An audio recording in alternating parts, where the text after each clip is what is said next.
I believe one of the most powerful gifts you can share is your story.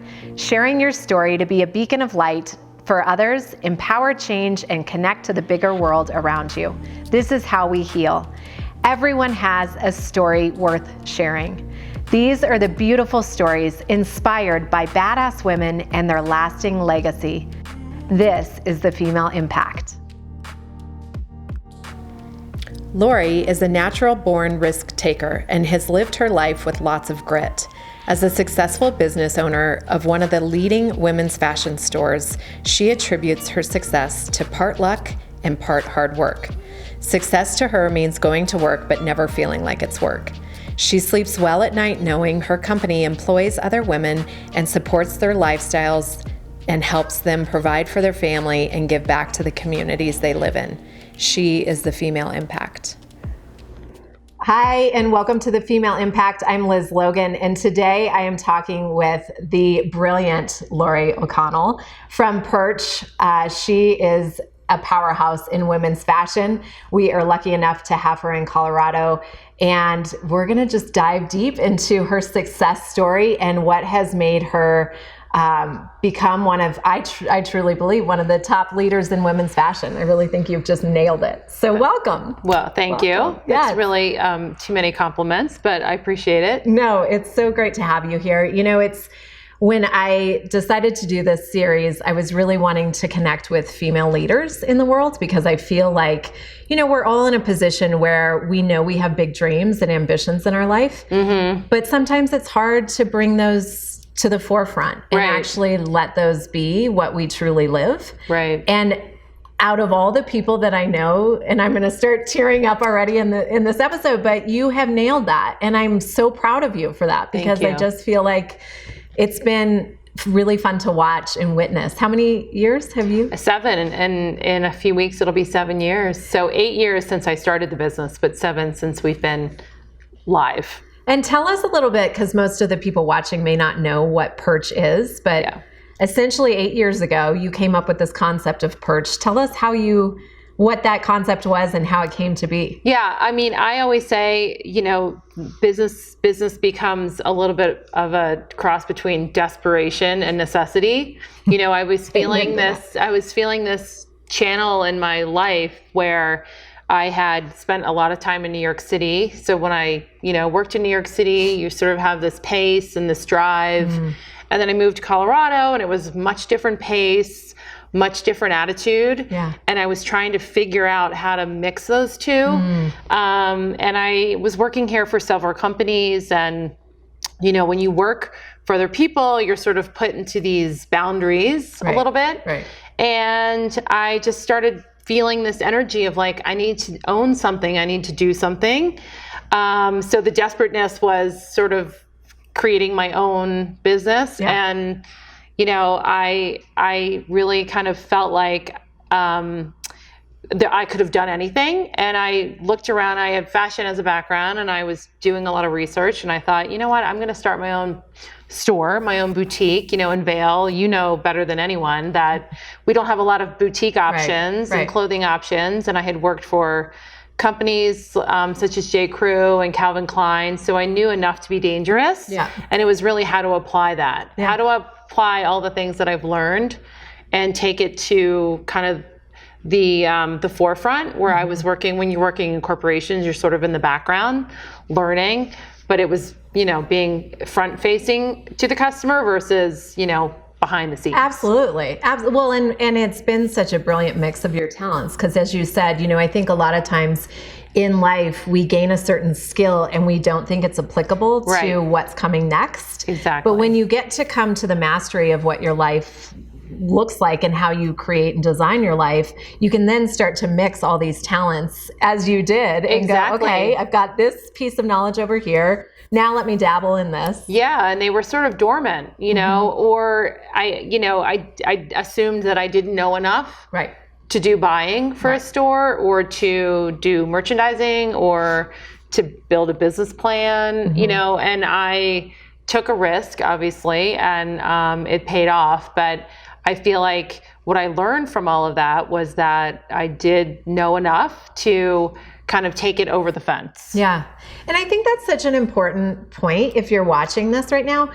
So many women in particular, and men too, I feel like this is a commonality across the board of humanity, but we don't feel like we know enough. And I've certainly hit that point a lot in my life where how could I possibly think I could do that? Right. Because I certainly don't know enough. I'm not an expert. I don't have a PhD. I don't, all of these things, but life experience is that. Where absolutely we get to tap into what's true and real for us and we follow our passions. And then all of a sudden, when you do that, I feel like the natural flow is that you do stand into your power and go, wow, I can do this. I do know enough. Yeah. And I wasn't afraid to ask questions. I wasn't afraid to like take a banker out for coffee and say, how do I apply for a business loan? And, or, people that had their own businesses, sort of at a cocktail party saying, can I have 5 minutes of your time next week? Lean into that support system. Because I feel like that too is another really commonality is as women in particular, we think we can do it all and we think we should do it all alone. And I think that's such a detriment to where we can really go in life. I know for me, hands down, I never ask for enough help. And it's a hard lesson to learn, but but I wasn't afraid to ask questions or kind of find experts in a certain subject and just bug them until they gave me some answers. What a fun experience though. Yeah.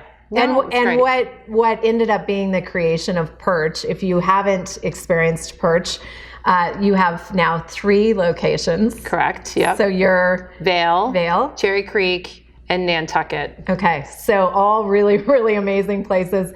But if you haven't gone to a physical store, shop online, certainly an option. So it's just perchvail.com. Yeah. So you can see more on the store there. But let's talk about, because I love, one of the things I love most about the experience of Perch, which I also think you nailed really well, is what I tell people in my lifestyling is, create an environment that represents who you are and that makes people feel like they're coming into an experience. Yes. Yeah. And that is Perch for me. When I walk in, it's like I take a deep breath. I get to see friends and familiar faces. It's a really social, fun environment. Yes. And that was deliberate for sure. I think personally, I had too many retail experiences where, there was no music playing or the salespeople don't even say hello, or, I started this business, and I tell this to my salespeople I feel like every day, but do what, basically do what Nordstrom wouldn't do. I want to have like fun music playing. Yeah. I want to know your name. I want to know where your kids go to school. I have so many customers now over the 7 years. I've built this amazing, a roster. Empire. Roster. Just a client list of people. Yeah. I mean, I will get texts that says, we have an extra room in our St. Bart's house. Do you want to come for a week? Yeah. We have extra tickets to this concert. Do you want to have lunch? My daughter needs an internship. Would you hire her? I feel like I've built these personal relationships where it's not really even about what they're buying. Yeah. It's about the life, exchanges that we have. And that makes me feel so proud, because I don't want people to walk in and think that we look at them as a price or a credit card or how much money they're going to spend. It's really about how can we get to know these people, and then that leads into how can we impact the communities. Yeah. Yeah. Which makes you feel so good at the end of the day. Yes, you want, as a business owner, you want to have a thriving business, but you also want to know that your community is supporting you and you're supporting it. Right. It's the true definition of what the female impact is about, because it's about having a bigger impact than just your little, your little area of influence. And so it actually reminds me of, do you remember the scene on Pretty Woman when Julia Roberts is going shopping and she goes into this snooty store and she's dressed not very appropriate, but she walks in and they make don't, assumptions. Yeah, they make total assumptions and they don't give her the time of day. And I really think that you've shifted that model and energy, especially because, the first store that was started with Perch was in Vail, Colorado. Yeah. It's definitely an affluent marketplace. A lot of people feel lots of transient. But also guests. a lot of people feel like they can't go into Vail because they don't have a certain status or level of income.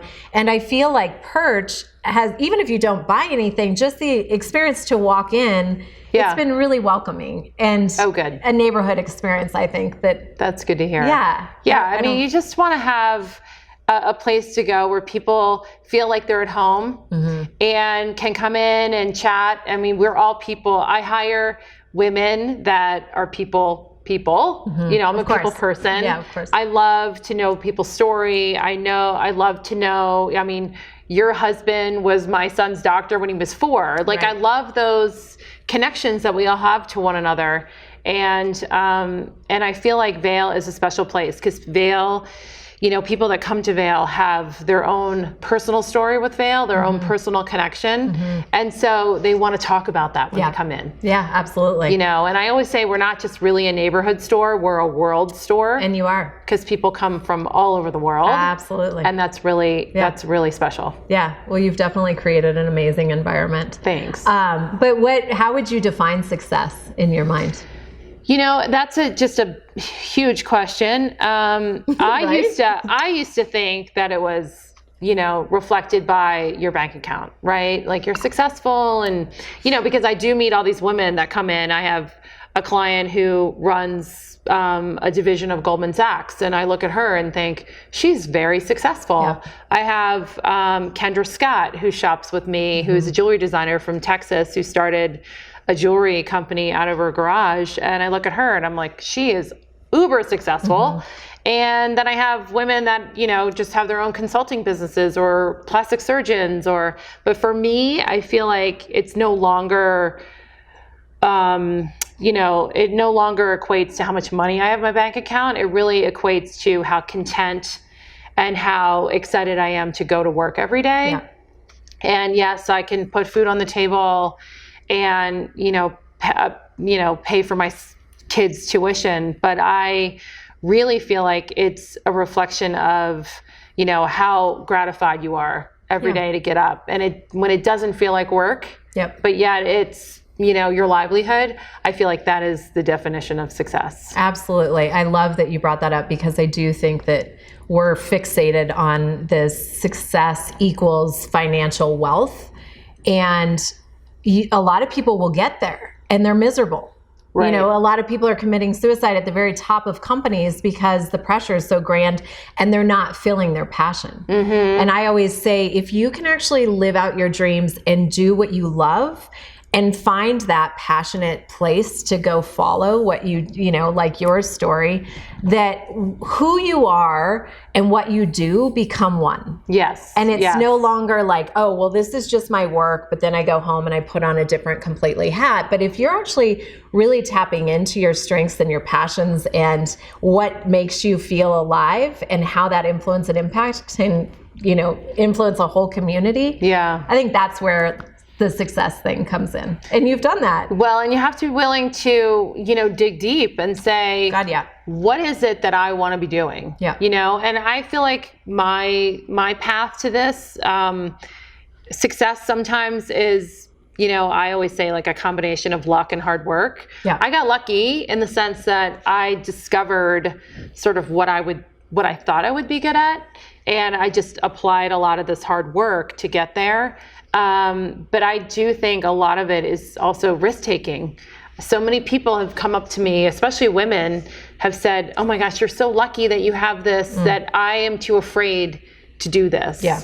And I always say, like, you got to push past that and really own it. Because, at the end of the day, you might have the support of your husband or your best friend or your grandmother. My grandmother was always like, the squeaky wheel gets the oil, like go for it. Me too. And I had that female, sort of support, but at the end of the day, it's really you. Yeah. And you have to kind of, know and have the confidence to say, like, you can do this. Yeah. Even if you're looking at failure, starting this business, there was so much everything was stacked against me to kind of fail, but I really had to kind of overcome those fears and just say, you know what, no matter what, I'm going to do this. No question. Yeah. And I think the not giving up, it's the quote goes that 90% of people stop or fail 10% from the goal line. Yes. Yeah. And I think that's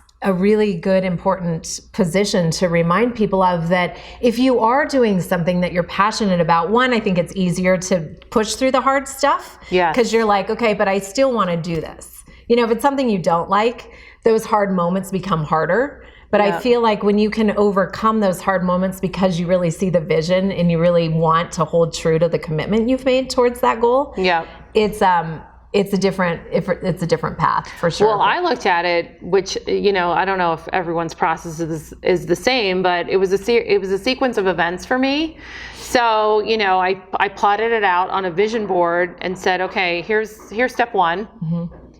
Finding the real estate. Step 2 was getting the financials together. Step 3 was, and it was a series of, and I thought in my head, this could be a red light, yellow light, green light, and all the lights started turning green. Mm-hmm.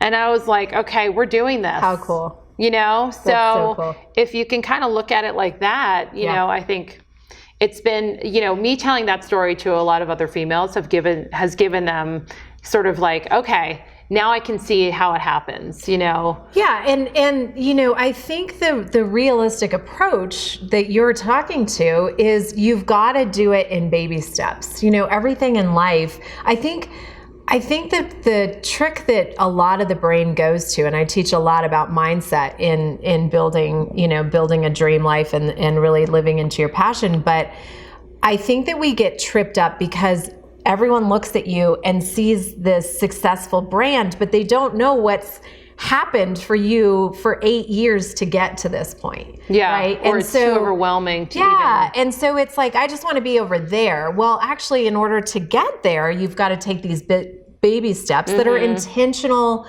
really like mind thoughtful steps to be able to say exactly what you just said. Like, okay, first step. If I only can get to here, what do I need to do first? Yes. And then next step, what do I need to do to, I always give the analogy that it's like you're crossing the monkey bars and you don't actually let go of your hand grip until this other hand has a grip. That's great. And it's kind of the same thing with these steps in life. So I think success is exactly if you can methodically, intentionally go, okay, this is what I'm going to do to just take this one step closer to my dream. Yep. And then all of a sudden you end up opening the doors. Right. And then you open another door and then another door. Right. Yeah. So right. And you bring in a different designer or you team up with a lot of collaborators, Right. Yeah. So the momentum creates new momentum. No question. Yeah. So if there's one thing that you could say to your children, I'm sure you've already done this, but one piece of advice, something that you want them to know, what would that be? Well, my favorite word with my kids is grit. Mm. And I use it a lot. I have a son named Griffin, so we like the GR a lot in our house. But just to keep that grit at the forefront of everything that you do, because I think sometimes the world doesn't want you to succeed or doesn't want you, not the world, but sometimes people have, oh, you shouldn't really do that. The economy's going to turn. I'm hearing that a lot, because I'm thinking about another location. It's like, well, you should wait. I'm like, I don't have time to wait.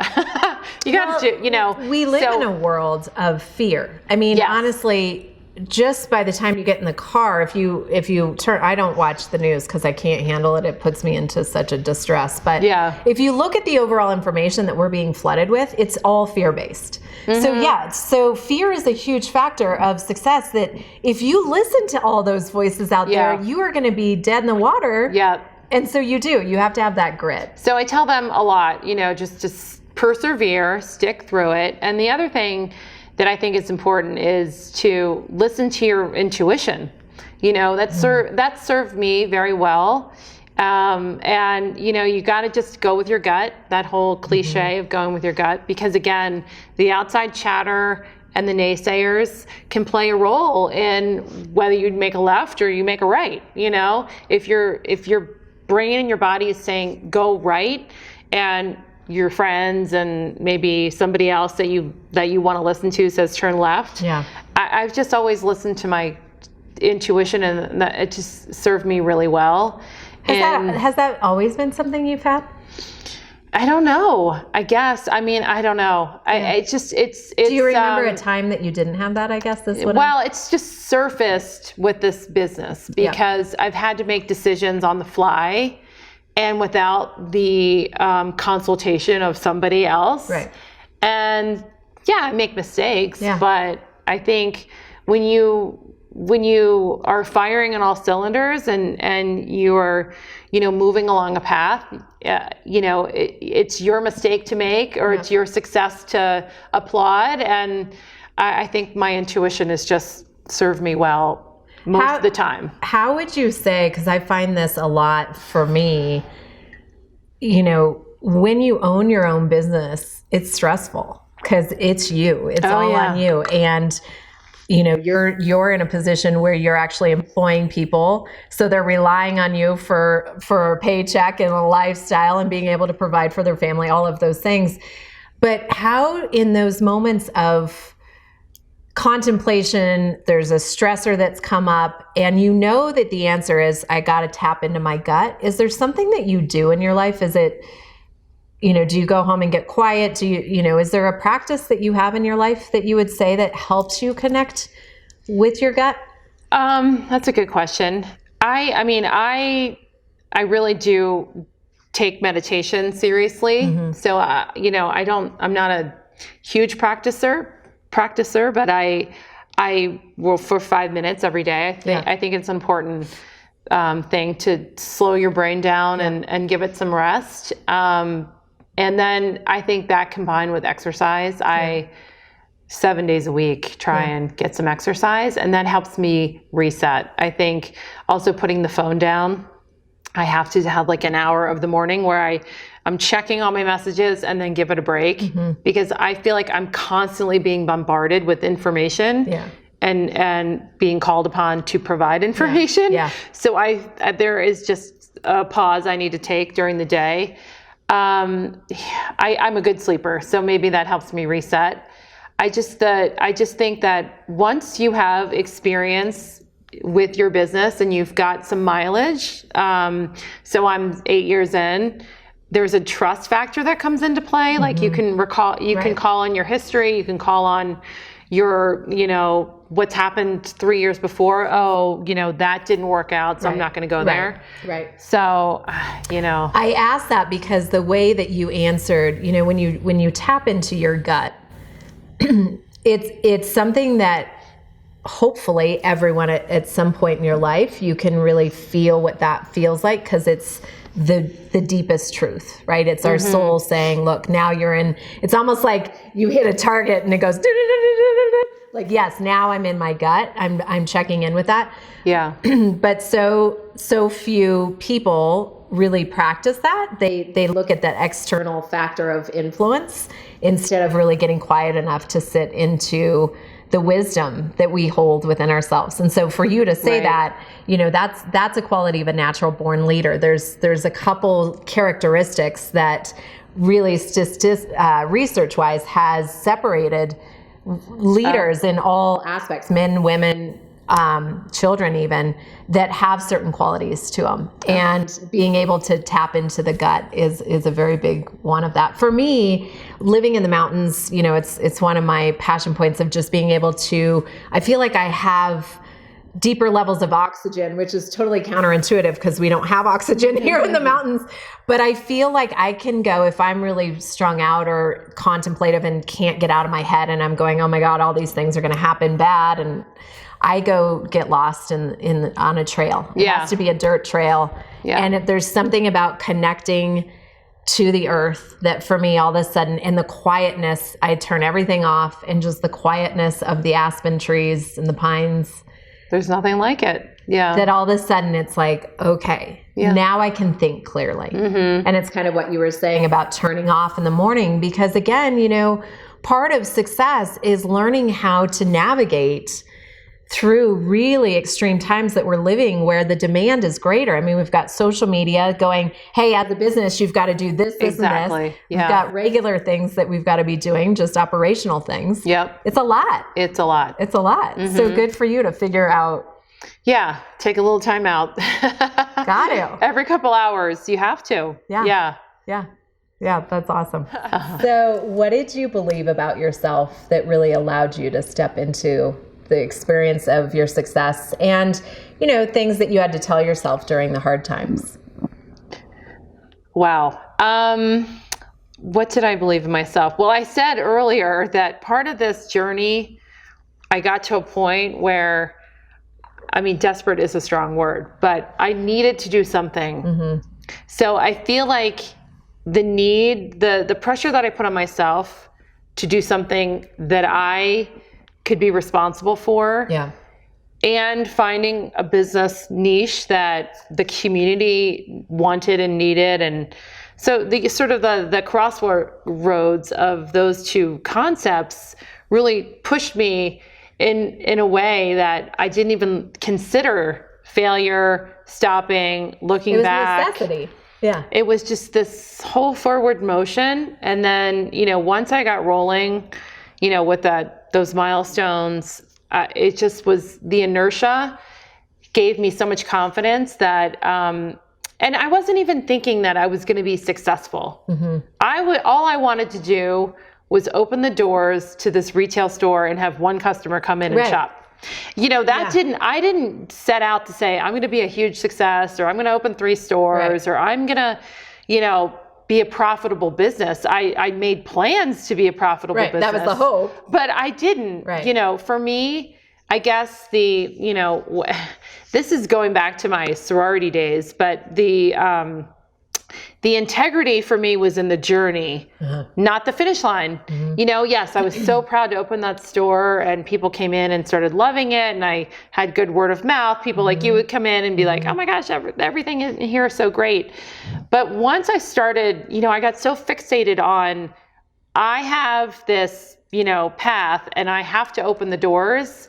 I wasn't looking at the glory behind the door, you know, behind that. I was just so focused and concentrated on, you know, to me, it was like a mini MBA, right? I had to meet with bankers and business plans and financial consultants and accounting people and doing all the buying and there's so many pieces to the puzzle that once I started this, I was not even for 1 minute thinking I was going to be successful. It was like, I just want to get this open. I want the key to open the door, you know, like, so anyway, It's funny that you're saying that, because actually I didn't really think about that until just now, but I owned my wellness center for 11 years. I just recently closed the doors to be able to pursue other things. And same thing. Like I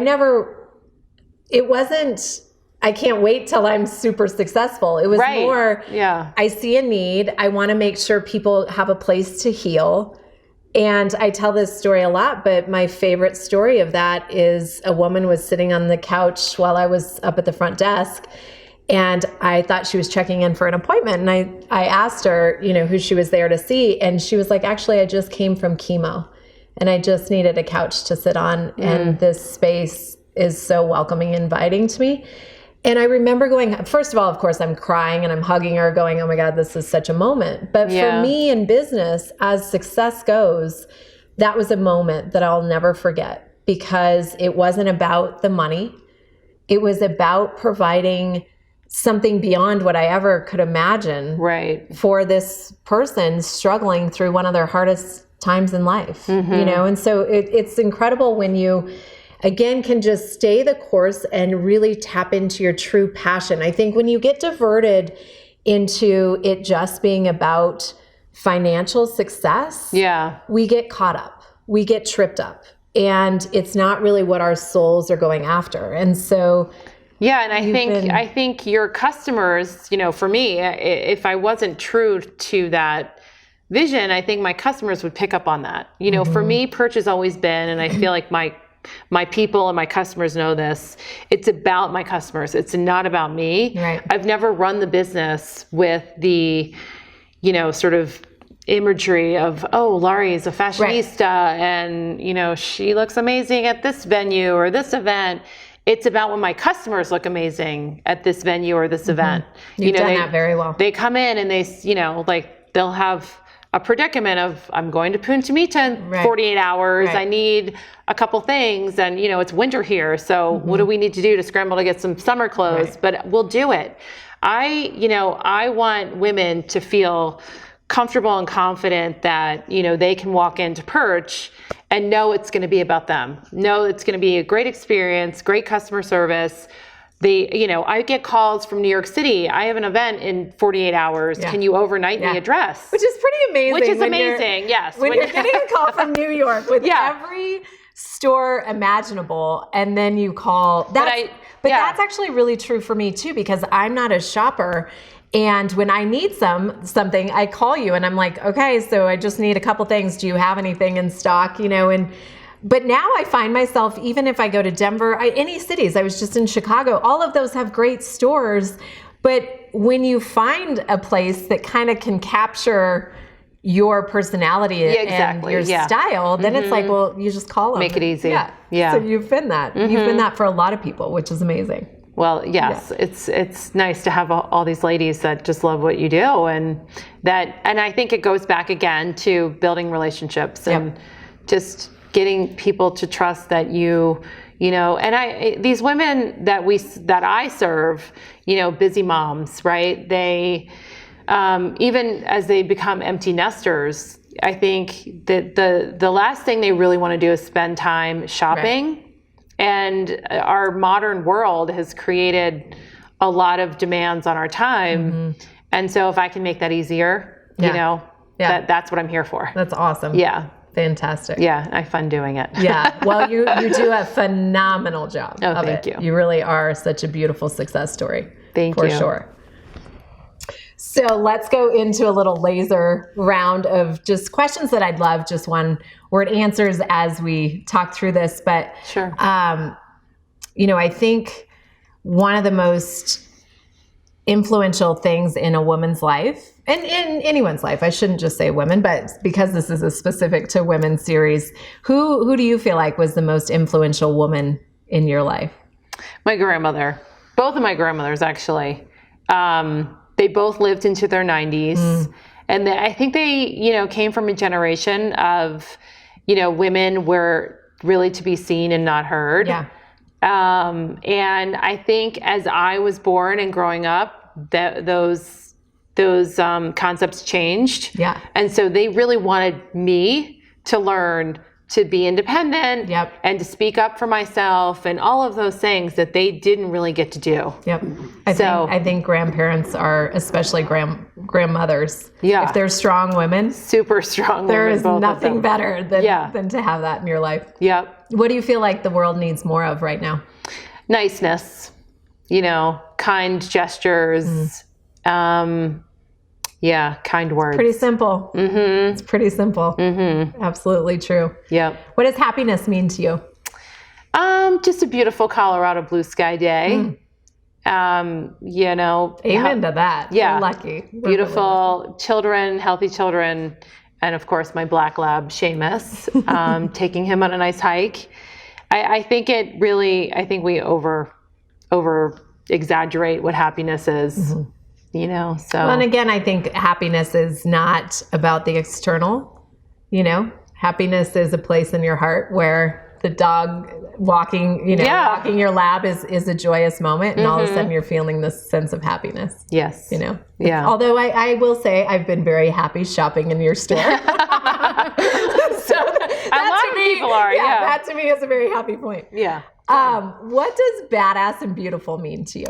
I think it means tenacity, you know, just sticking with it and having the confidence and just getting up every day and saying, I'm going to crush it.